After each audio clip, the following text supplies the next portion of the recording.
Bonjour. Mais qu'est-ce que tu fais là, Quand tu vas? PPC?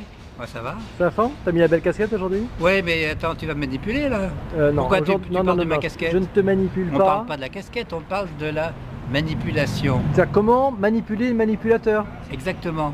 Alors, en fait... En 7 points, moins de 7 minutes? Oui, alors... Avec la casquette? Exactement. C'est la fête.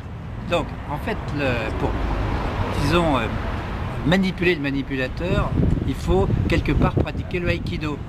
Et le Aikido, c'est quoi? C'est prendre la force de l'adversaire pour la retourner contre lui. Eh bien, pour manipuler le manipulateur, c'est pareil. On essaye de décoder ce qu'il fait et on retourne les arguments et la plupart du temps, ça marche. Voilà, alors je vais vous expliquer en 7 points, moins de 7 minutes.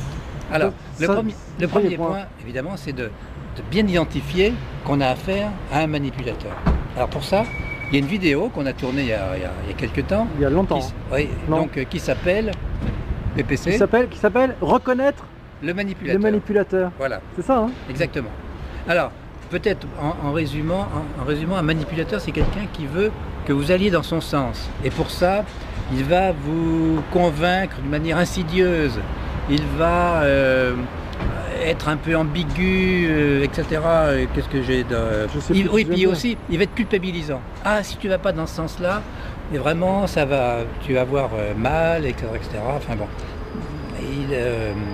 il emploie des arguments affectifs, alors que dans une discussion, c'est des arguments rationnels. Il joue sur l'émotion, en fait, d'accord. Voilà. Alors, au lieu de... Quand ça frite un peu dans la discussion, au lieu de prendre des arguments rationnels, il commence à attaquer la personne. Et ça... Ad hominem. Hominem. Oui, c'est ça. Sur l'homme. Voilà, il attaque l'homme. C'est comme en politique, des fois. Quand on n'est pas d'accord avec un candidat ou un adversaire politique, hop, on l'attaque, on dit tiens, mais t'es ceci, t'es cela. Bon, c'est idiot. Mais ça, c'est de la vraie manipulation. Ah oui, d'accord. Donc t'es sur l'homme, tu dis, ouais, d'accord. Tu critiques. Voilà. Et aussi, alors, quelque chose... Ça, c'est le point 2, c'est toujours dans le point 2. Quelque chose d'intéressant, c'est que quand il a un message à faire passer... Qu'est-ce qu'il fait? Eh bien, il prend un messager et il dit tiens, tu peux pas aller dire de ma part, et en fait tout le côté un peu qui était compliqué, il le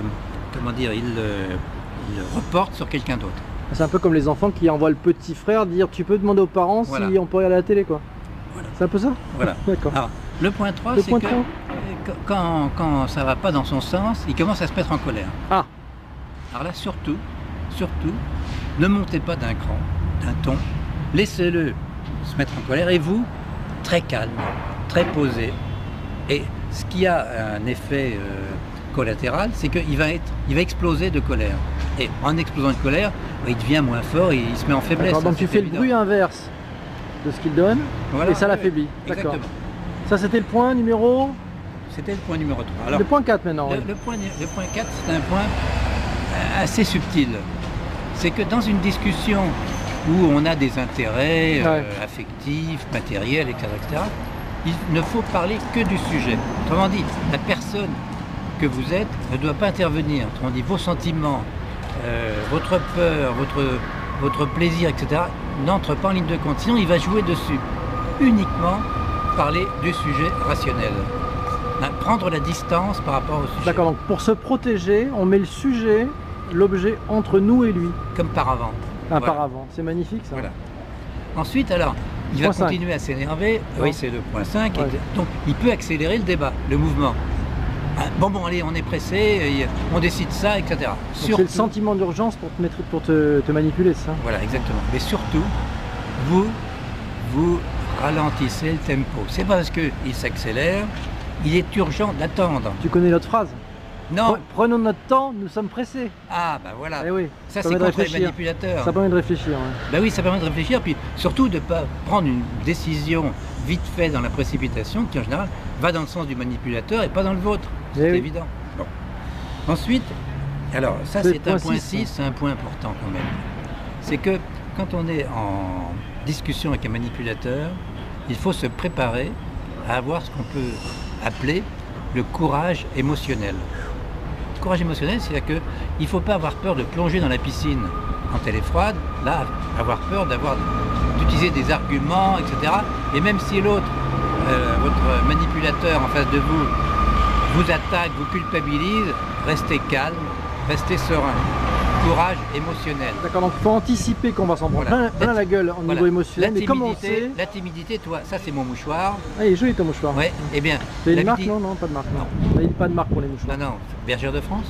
Non, ça existe encore, ça? On va se renseigner.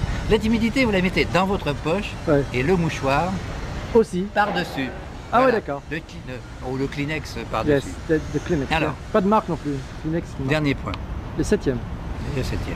C'est que, à un moment donné, le manipulateur va devenir insupportable parce que, au fur et à mesure qu'il se rend compte que ça glisse, qu'il n'arrive pas à avoir d'approche, etc., lui échappe, il va devenir vraiment insupportable. Alors à ce moment-là, l'arme que je vous recommande, c'est laquelle? Tant au bureau que dans les relations personnelles, etc., eh bien vous récusez la personne. Vous dites, je ne veux plus discuter avec toi. Ah bon? Je ne veux plus discuter avec toi. Pourquoi? Eh bien, il faut un tiers. Donc vous dites... Un tiers de confiance? Voilà, exactement. C'est le fameux? Et dans l'entreprise, par exemple, vous allez dire, je ne veux plus discuter avec lui, on va nommer quelqu'un d'autre. Changer d'interlocuteur. Exactement. Ah ça le de deux choses l'une. Ou bien il se calme et il devient normal et vous avez gagné, ou bien eh bien vous avez gagné et vous changez de... D'accord. Donc en fait, si je résume ton dernier point, mais ça ne t'est pas du tout fait exprès, ça se résume par ces mots-là. Enlèvement, demander, interdiction de stationner. Et voilà. Ah bah écoute, t'es formidable. Elle est pas mal la vie. Ah oui. Mais alors, attends, et la production, elle a payé pour ce panneau? Bah écoute, on va devoir l'enlever, hein, bien sûr. Oui, alors, bonjour monsieur Delanoë. Salut Bertrand. À bientôt. Ciao. Au revoir. C'est sympa.